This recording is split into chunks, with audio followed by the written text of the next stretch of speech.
바람을 막고 물을 얻는 자, 천하를 살린다. 비보풍수의 창시자, 도선국사.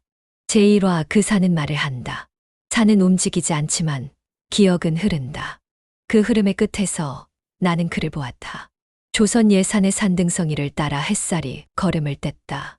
겨우 12살, 아직 법명도 받지 못한 아이는 초가을의 흙냄새를 따라 천천히 오르고 있었다. 그 아이의 이름은 기훈, 훗날 도선이라 불릴 이었다. 그날 기훈은 부모 없이 세상에 던져졌다. 어머니는 병으로, 아버지는 난으로 세상을 등졌고 이웃집 노파가 그를 등에 업어 월출산 도갑사로 보냈다. 이 아이는 하늘이 숨긴 목숨이라오. 노파는 말했지만 승려들은 그의 눈빛을 보고 단번에 알아차렸다. 그 아이는 땅을 본다. 그리고 땅이 그에게 말을 건넨다.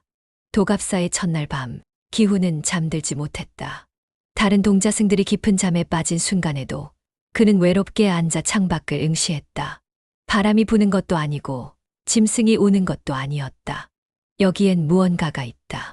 그는 불현듯 사찰 뒤편 출입이 금지된 귀한 벽으로 향했다.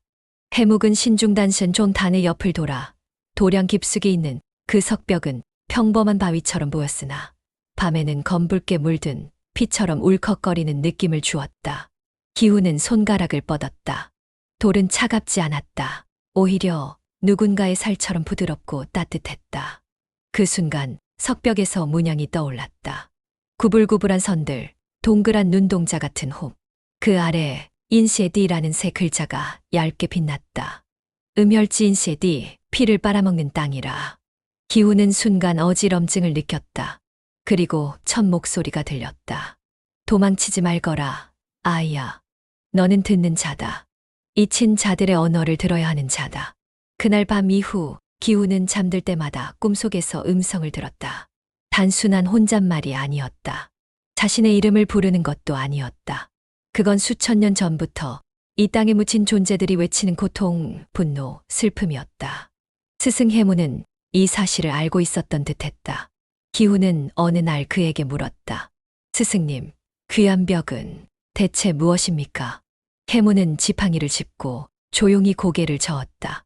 보지 마라. 듣지도 마라. 그 벽은 한때 저를 삼킬 뻔했다. 그럼 왜 그것을 남겨두셨습니까? 해무는 이윽고 입을 열었다. 모든 산에는 숨구멍이 있다. 그 숨구멍을 튀어막으면 산은 미친다. 하지만 열어두면 귀신이 드나든다. 그 석벽은 그 사이 문이다. 기훈은 가슴 깊이 무언가 내려앉는 것을 느꼈다. 자신이 그 문과 대화한 유일한 자라는 것. 그 문을 지나 이 땅의 미래를 듣게 될 자라는 것을. 며칠 뒤 절에 불길한 일이 생겼다. 대웅전 부근의 연못이 검붉은 색으로 변했고 한 승려가 밤사이 원인 모를 피를 토하며 쓰러졌다.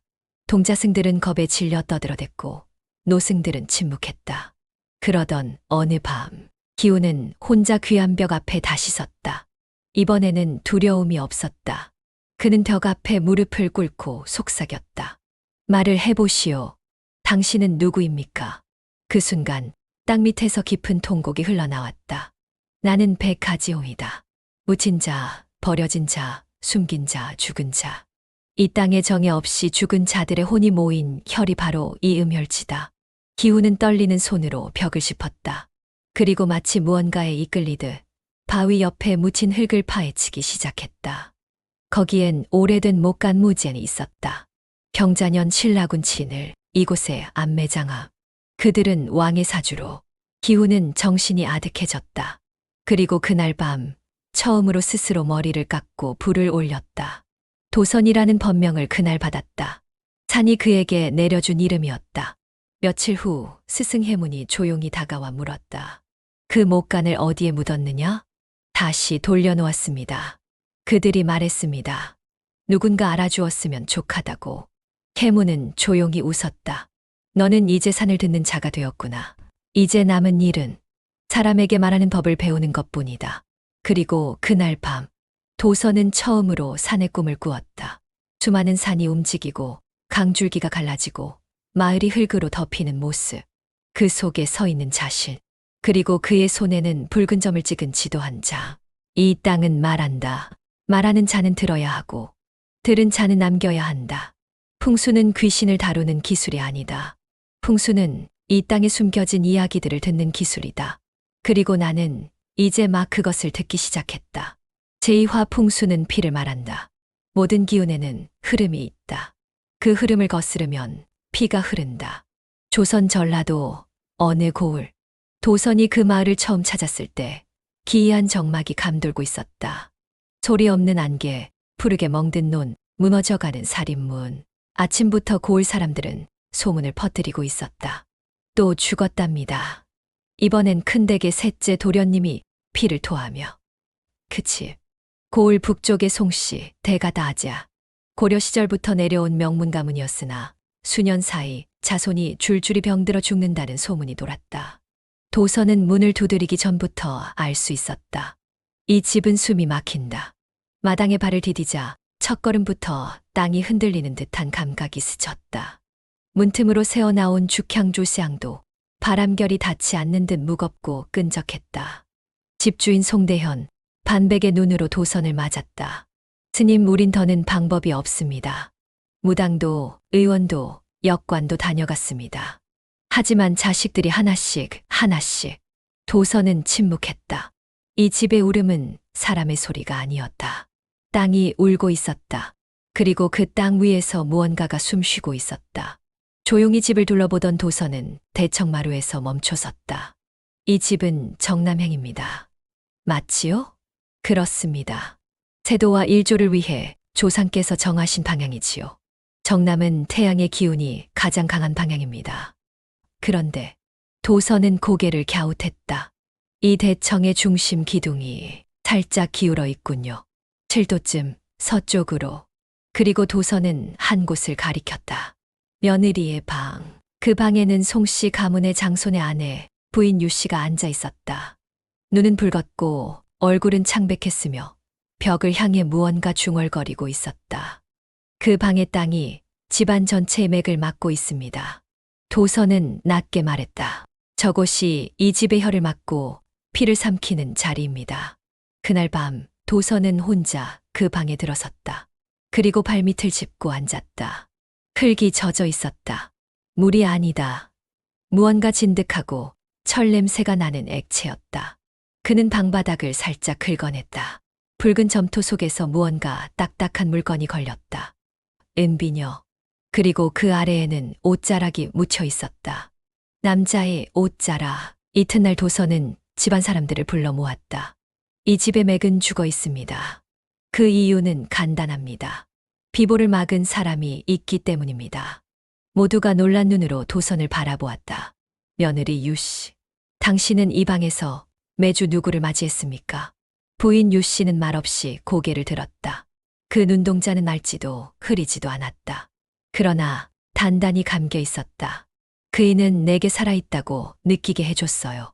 당신들이 귀신보다 더 차가운 눈으로 날 보았을 때 그이는 단 한 번도 날 외면하지 않았어요. 그 사람의 피가 이 집의 길을 가른 것입니다. 도선은 단호하게 말했다. 이 방은 금계혈진 지쉐입니다.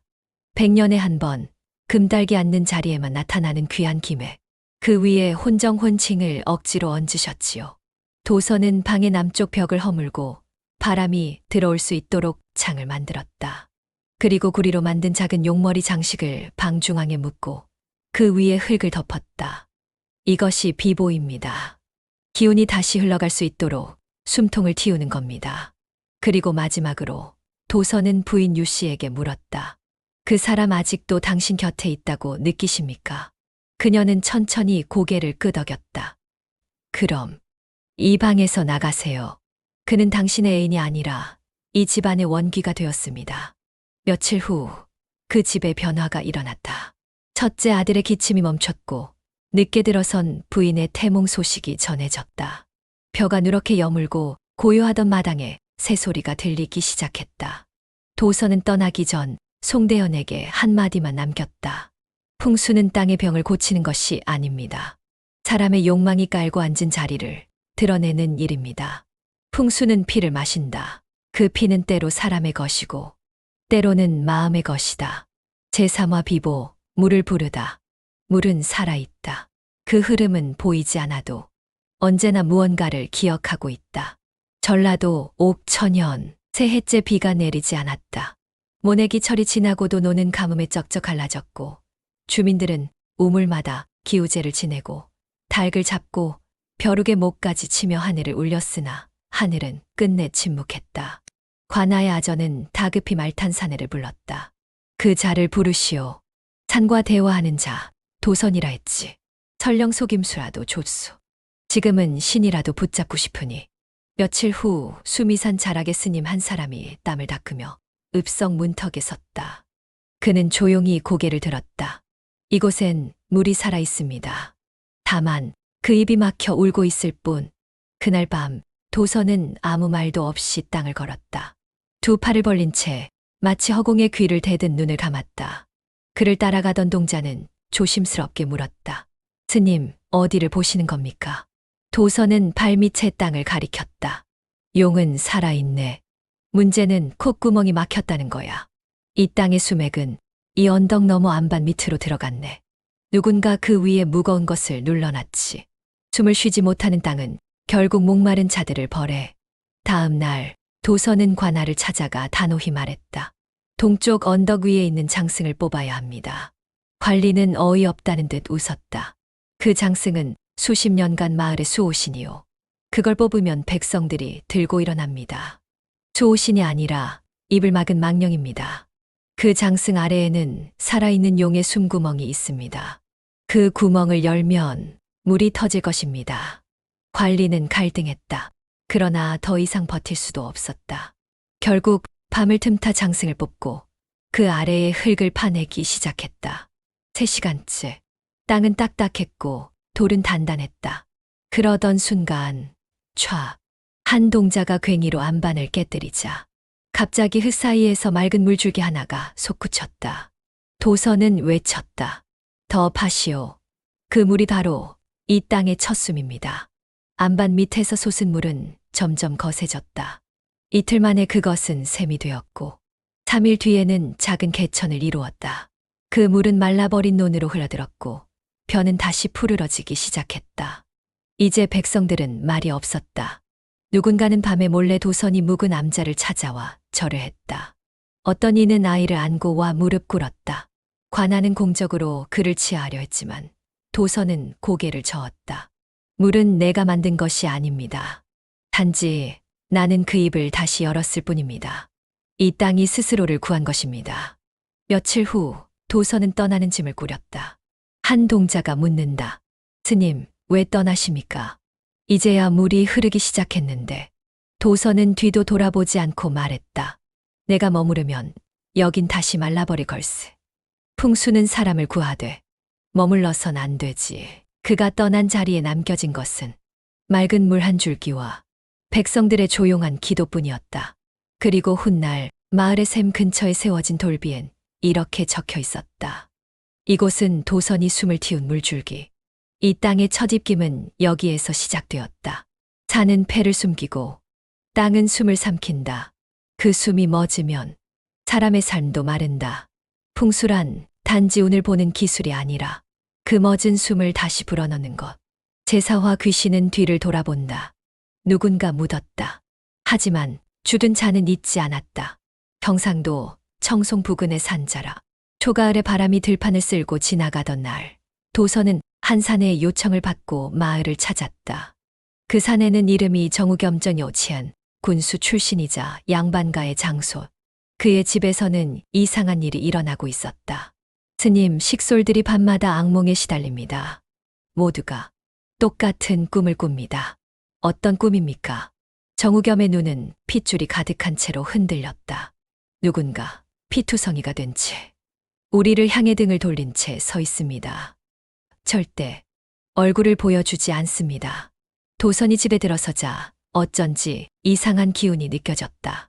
안채와 사랑채 사이 기둥이 살짝 틀어져 있었고 마루는 기묘한 각도로 휘어 있었다. 이 집은 서서히 무너지고 있다. 도선은 낮에 대청마루에 앉아 묘지를 살폈다. 산 중턱에 나무가 조밀한 언덕이 있었다. 조상의 묘는 어디에 있습니까? 저 언덕 너머 역귀봉이라 부릅니다. 도선은 순간 눈빛이 변했다. 역기봉이라니 그 이름은 누가 지었습니까? 어르신들 말씀으로는 예전에 병사들이 안매장된 곳이라 하던데 도선은 아무 말 없이 지팡이를 짚고 묘지를 향해 올랐다. 언덕을 오르자 비석 없는 묘가 드문드문 서 있었다.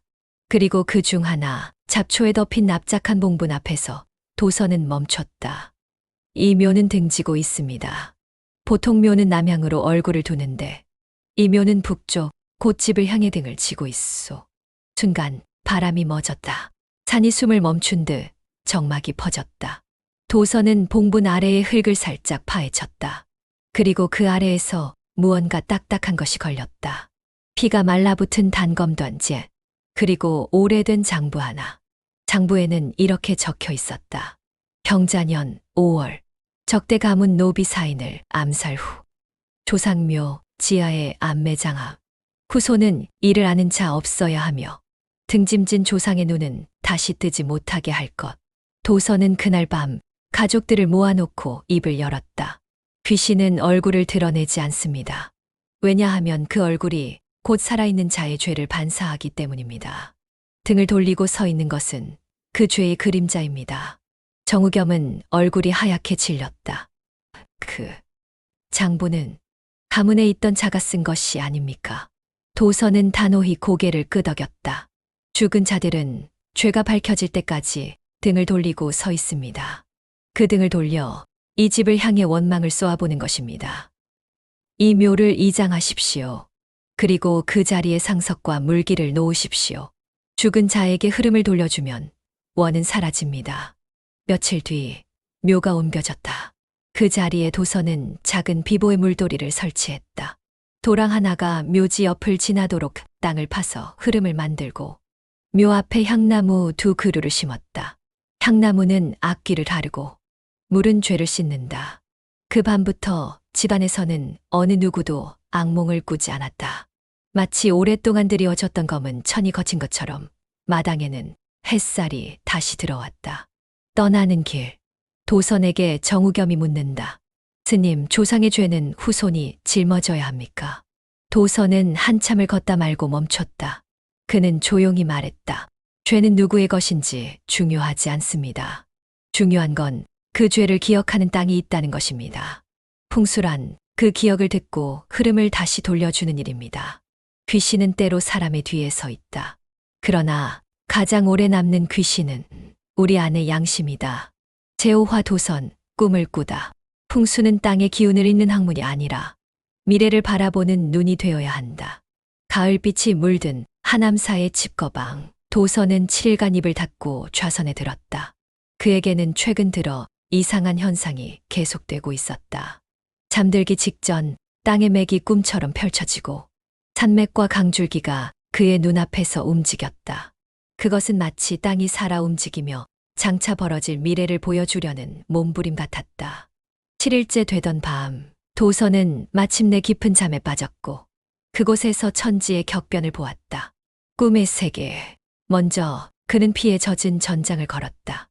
그 땅 위에 왕들의 깃발이 꽂히고 칼과 화살이 허공을 가르며 남과 북이 불에 타고 있었다. 한 왕이 울고 있었고 그 앞에서 대장군이 무릎 꿇은 채 자신의 목을 치고 있었다. 그 순간 도선의 귀에 속삭임이 들렸다. 너는 이 나라의 심장을 보았는가? 태조가 앉을 자리는 검은 피 위에 서 있으니라. 화면이 바뀌었다. 그는 한 거대한 성을 보았다. 그곳은 마치 신의 명령처럼 완벽한 사방팔방의 도서. 길은 반듯하고 궁궐은 북쪽에 치우쳐 있었으며 그 중앙엔 거대한 태극 문양이 빛나고 있었다. 도선은 그 성의 이름을 알 수 없었지만 그 안에서 들리는 사람들의 외침은 명확했다. 우리는 천자국 티엔즈고의 백성이다. 꿈의 가장 깊은 곳. 도선은 한 장의 지도 앞에 서 있었다. 그 지도는 하늘에서 내려온 듯 인간의 손이 아닌 필치로 그려져 있었다. 그리고 지도 중앙에 적혀 있었다. 산한의 기맥은 동북에서 일어나 서남으로 꺾이며 그 정수는 송악산 아래에 머문다. 그러나 피가 흐르는 자리에 왕이 앉으면 100년 후 다시 피로 갚게 되리라. 그때 누군가 도선의 등 뒤에서 말을 걸었다. 목소리는 낮고 젖어 있었으며 어디선가 들어본 듯 나치겄다. 너는 보았다. 이제 말해야 한다. 말하지 않으면 땅이 사람을 삼킬 것이다. 깨어남. 허흑. 도선은 이마에 땀을 흘리며 일어났다. 초승달이 창을 비추고 있었고 손바닥엔 알 수 없는 문양이 그려져 있었다. 그것은 그가 꿈에서 본 지도 한복판에 태극무늬와 닮아 있었다. 다음 날 그는 장좌불화를 마치고 절을 나섰다. 그리고 그 발걸음은 개경 북쪽 송악산을 향했다. 송악산 자락. 그는 산등성이 위에서 바위 하나를 짚고 눈을 감았다. 여기다. 이곳이 왕이 앉을 자리다. 그러나 동시에 여기서부터 피의 시대가 시작된다. 그는 주위의 수맥과 용맥을 짚었다. 기운은 거칠게 흐르고 있었고 어딘가 깨진 뼈처럼 파열된 맥이 땅 밑을 타고 흘렀다. 그날 밤 도선은 송악산에서 직접 돌을 세워 새겼다. 왕이 앉을 자리를 고르되 사만의 맥을 막지 말 것. 삼국이 통할 자는 흐름을 따르고 억지로 올라서는 자는 백성을 잃는다. 그 글은 훗날 전해지며 도선 비결 더 셈미주의 일부가 되었고 조선의 풍수지리학에 결정적인 영향을 남겼다. 며칠 후 한 사내가 도선을 찾아왔다. 그는 자신이 신라 왕족의 후손이라 밝히며 물었다. 제가 태어난 곳은 백로바일로가 머무는 자리입니다. 스님, 그 땅은 왕이 될 수 있는 곳입니까? 도선은 사내의 얼굴을 오래 바라보다 고개를 저었다. 왕이란 땅이 주는 자리지. 사람이 쟁취하는 자리가 아닙니다. 당신이 묻는 그 말 자체가 이미 맥을 흐리고 있소. 사내는 아무 말 없이 돌아섰고 도선은 멀어지는 그의 뒷모습을 보며 혼잣말처럼 말했다.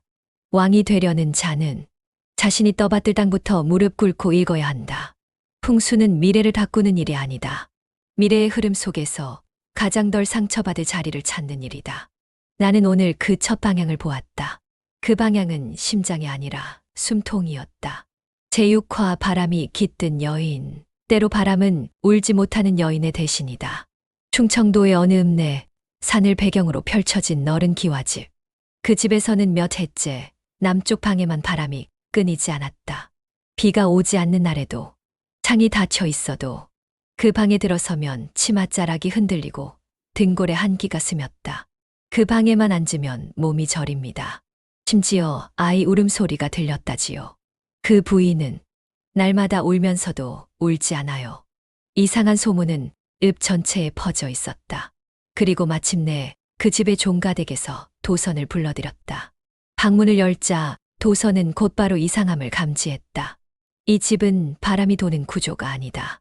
사랑채와 안채가 높낮이로 단절돼 있고 바람이 머무를 틈이 없다. 그런데 유독 그 방만 바람이 깃들어 있었다. 그 방에는 부인 심씨, 나이 32, 혼례 7년째 아이를 갖지 못해 무당에게는 허한 방, 사람들에겐 귀기 서린 여인이라 불리고 있었다. 도선은 조용히 방에 앉았다. 그리고 그 순간 방 안을 가로지르는 서늘한 흐름을 감지했다. 그것은 바람이 아니었다. 바람처럼 느껴지는 울음의 맹마이였다. 도선은 심씨를 향해 물었다. 이 방에 앉으실 때 항상 이 자리에 계셨습니까? 네. 창문 바로 앞, 여기가 가장 따뜻하니까요. 이 자리는 따뜻하지 않습니다. 이 자리는 도사렬 도사아슈에입니다. 심씨의 눈이 커졌다. 이 방은 집 전체의 기맥이 몰려 깎여나가는 자리입니다. 집이 전생의 피를 이 자리에서 뿜어냅니다. 그럼 제가 무슨 잘못을? 아닙니다. 당신은 잘못이 없어요. 다만 이 방이 당신의 상처와 울음을 흡수한 것입니다. 도선은 그날 밤 방의 중심을 떴다. 그는 방바닥을 걷고 한쪽 벽을 두드렸다.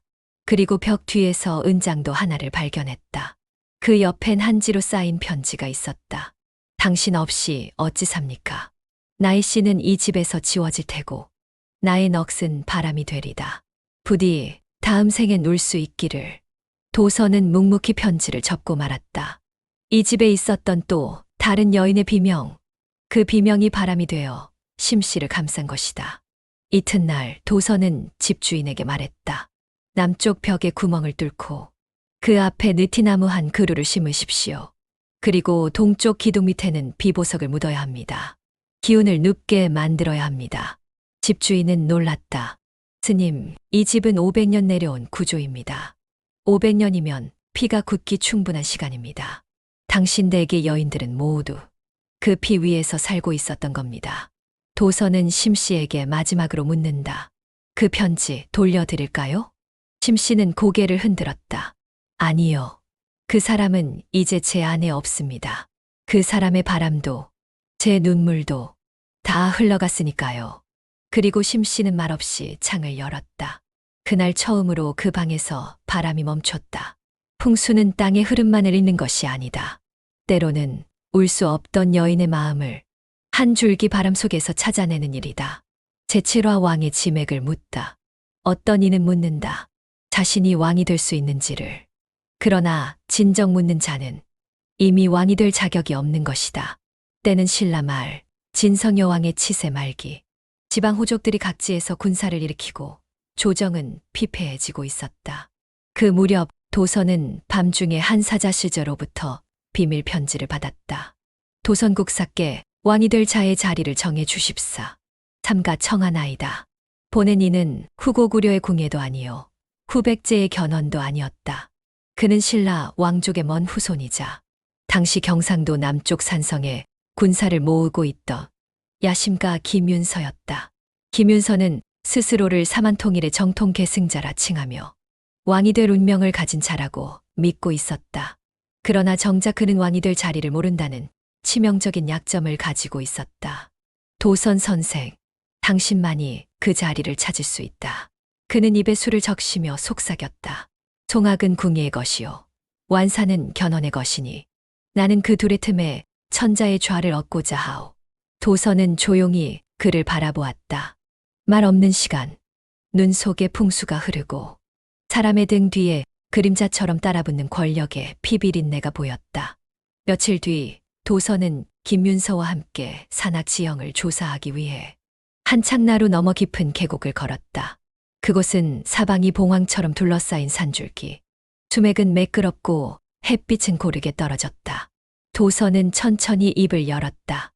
이곳은 왕이 앉을 자리가 맞습니다. 산은 문필봉은 비펑을 갖추었고 강은 허리를 휘감고 지나가니 성곽을 세우면 천자가 앉을 형세지요. 김윤서는 눈빛을 번뜩이며 외쳤다. 그렇다면 내 이 자리를 즉시 성터로 삼겠소. 그러자 도선은 고개를 저었다. 허나 이 자리는 피를 먹습니다. 흘러야 할 물길 하나가 누락되어 있소. 이를 메우지 않고 궁궐을 세우면 백성의 피로 그 빈자리를 채우게 될 것입니다. 그날 밤 김윤서는 조용히 도선을 찾아와 물었다. 정말로 나는 왕이 될 수 없소. 도선은 등불을 껐다. 그의 음성은 어둠처럼 낮고 깊었다. 당신은 이미 왕이 되기를 결심했소. 그러나 땅은 아직 당신을 택하지 않았소. 그 말에 김윤서는 조용히 웃었다. 그렇다면 내가 땅을 움직이게 하겠소. 내가 이 민심과 무력을 이끌어 땅이 나를 따르게 할 것이오. 도선은 침묵했고 그날 밤 산등성이에서 혼잣말처럼 중얼거렸다. 땅을 다스리려는 자는 반드시 그 벌을 받는다. 그는 왕이 되겠지만 결국 땅에 삼켜지리라. 그리고 수년 후 김윤서는 자신이 택한 땅에 궁성을 세웠고 기반 세력과 내통하여 반란을 일으켰다. 한때 그는 스스로를 진왕천왕이라 칭했으나 불과 3년 뒤 아랫사람의 칼에 목을 베었고 그가 세운 성은 불타 사라졌다. 도선의 예언은 그대로 실현된 셈이었다. 훗날 그 불타버린 성터 옆에 도선이 남긴 작은 석비 하나가 발견되었다. 그 비석엔 단 한 줄이 남겨져 있었다. 왕이 될 자는 땅이 앉히고 왕이 되려는 자는 땅을 무너뜨린다. 풍수는 사람의 야망을 증명하는 도구가 아니다. 그것은 땅의 기억과 흐름을 읽고 그 흐름에 순응할 수 있는 자를 찾는 기술이다. 그러나 권력을 원하는 자는 언제나 수능보다는 정복을 택한다. 제8화 죽은 산, 숨 쉬는 성. 한 산이 천년을 말없이 누워 있었다. 그리고 그날 한 사람이 그 산을 깨웠다. 고려의 새 기운이 북쪽에서 일어나고 있었다. 송악송유에 지금은 작은 읍성이지만 그곳에선 이미 왕건이라 불리는 사내가 사만을 통일할 뜻을 품고 군세를 넓혀가고 있었다. 그러던 어느 날 왕건은 조용히 한 사람을 불러들인다. 도선국사를 뵙고 싶소. 내가 이 나라의 숨통을 틔울 자리를 그대의 눈으로 정하고 싶소이다. 송악산 기슬. 도선은 말 없이 산을 올랐다. 왕건은 그 뒤를 따라 조용히 묻는다. 선생, 이 산은 어떻습니까? 도선은 대답하지 않았다. 그는 다만 눈을 감고 발로 땅을 짚으며 숨을 들이쉬고 있었다. 그러다 문득 멈췄다. 이곳은 죽은 산입니다. 왕건의 눈썹이 휘어졌다. 죽은 산이라니요? 말이 없고 피가 흐르지 않으며 수맥이 숨겨져 있는 산. 이 산은 오랜 슬픔을 간직하고 있소. 왕건은 묻는다. 그럼 나라의 도읍으로는 부적절합니까? 도선은 천천히 고개를 저었다. 그렇지 않소. 오히려 죽은 산은 숨을 불어넣을 자를 기다려왔습니다. 다만 그 숨을 틔우는 방식은 칼이나 군사로는 되지 않소. 숨을 여는 자. 도선은 곧 왕건과 함께 도성의 중심이 될 송악평야로 내려왔다. 그는 붓과 먹을 꺼내어 한 장의 지도를 그리기 시작한다. 북쪽에는 송악산의 등줄기를 받치고 남쪽은 해안선을 따라 열리게 하며 동쪽은 해를 받아 열리고 서쪽은 강이 흐르게 하라. 그리고 그는 결정적인 한마디를 덧붙였다. 궁궐은 산에 기대지 말고 산과 성 사이에 숨통을 둘 것. 나라가 쇠할 때 그 숨통이 백성을 구할 것이요. 왕건은 고개를 끄덕였다. 숨통 그것은 사람의 폐와도 같군요. 맞습니다. 도성은 살아있는 몸이 되어야 합니다. 폐가 막히면 나라가 병들고 심장이 피를 뿜지 못하면 왕은 고립됩니다. 며칠 뒤 고려의 첫 수도를 정한 왕건은 도선 앞에 무릎을 꿇다시피 인사한다. 선생, 이 도성의 이름을 지어 주십시오. 도선은 천천히 붓을 들어 적었다. 개성, 죽은 산의 숨을 틔운 성, 비보의 완성. 왕건은 도선에게 마지막 부탁을 한다. 혹여 이 나라가 피폐해지고 백성이 도탄에 빠질 때 그때를 위해 비보의 점을 남겨주실 수 있겠소. 도선은 웃으며 말한다. 그 점은 벌써 묻었소. 성 북쪽 송악의 기슬. 산맥이 만나는 땅이라 불리는 곳에 내가 작은 바위 하나를 뒤집어 두었소. 그 바위는 훗날 비보한 비보양이라 불리며 조선 세종 때까지도 수호의 성물로 여겨졌다. 도선은 그날 마지막으로 산에 올라 아래를 내려다보며 중얼거렸다. 이제 숨은 트였고 왕은 앉았으며 백성은 흘러가리라. 이 성이 다만 칼이 아닌 바람과 물로 유지되길 바랄 뿐이다. 풍수는 곧 나라의 패다. 도읍은 그 심장이고 왕은 그 숨결이다. 도선은 그날 천년을 위해 한 줄기의 숨을 트였다. 제구화 남겨진 자리. 스승이 떠난 자리는 살아있는 이들이 채우지 않으면 결국 그 자리는 영원히 비어있게 된다. 도선국사가 입적한 지 일주일이 지나자 그가 남긴 마지막 가르침은 점점 더 많은 사람들에게 전해졌다. 지우는 스승의 뜻을 따르기 위해 애썼으나 그가 남긴 빈자리를 메우는 일은 결코 쉬운 일이 아니었다. 도선의 제자들은 스승의 뜻을 이해하려 애썼지만 그가 떠난 이후 각자의 길을 걸어야 할 시점이 오자 갈등이 일기 시작했다. 스승님이 남긴 그 자리는 과연 누구의 것이었을까? 지우는 마음속에서 계속해서 물었다. 도선이 묻혔다는 숲속은 이제 많은 사람들의 관심을 받았다. 그러나 아무도 그 자리를 제대로 찾지 못했다. 그가 남긴 자리는 누구에게도 속하지 않았다. 느티나무가 자라는 숲은 시간이 흐를수록 더욱 깊은 의미를 지니게 되었다. 도선이 남긴 자연의 힘에 대한 가르침을 이어받아 그를 대신해 비보함을 보호하는 일에 집중하기로 했다. 스승님이 남긴 그 자리는 더 이상 묻히지 않을 것입니다. 그 자리가 바로 내가 할 일이었음을 알았습니다. 도선의 흔적. 도선이 떠난 뒤 그의 이름을 남기기 위해 여러 가지 시도가 있었다. 그러나 모든 시도는 공허하게 끝났다. 그가 남긴 말처럼 도선의 자리는 결국 자연으로 돌아갔다. 산은 사라지고 마음은 땅에 남는다 라는 문구는 도선의 죽음 후에도 계속해서 사람들의 마음에 남았다. 지우는 결국 스승의 뜻을 이어받아 자연과 조화를 이루는 삶을 살아가기로 결심했다. 그는 비보함을 다시 한번 점검하며 그것이 단순히 물리적인 보호를 넘어서 그가 이루고자 했던 평화와 자연의 흐름을 상징하는 것이었다는 것을 깨달았다. 지훈이 스승의 뜻을 이어받고 살아가던 어느 날, 사람들이 다시 그 숲을 찾았다. 그리고 그들은 비로소 깨달았다. 여기에 아무것도 없기에 모든 것이 있다. 비보암 주변에는 여전히 느티나무가 우거져 있었다. 그 나무는 여전히 바람에 흔들리며 과거와 현재를 이어주는 가교 역할을 하고 있었다. 이 숲은 비로소 그 의미를 갖게 되었고, 사람들은 그곳에서 더 이상 스승의 무덤을 찾지 않았다. 대신 그 숲 자체가 도선의 영혼이 숨쉬는 장소가 되었다. 그리고 몇 세기 후 그 숲을 지나던 한 여행자가 말했다. 산은 사라지고 마음은 땅에 남는다.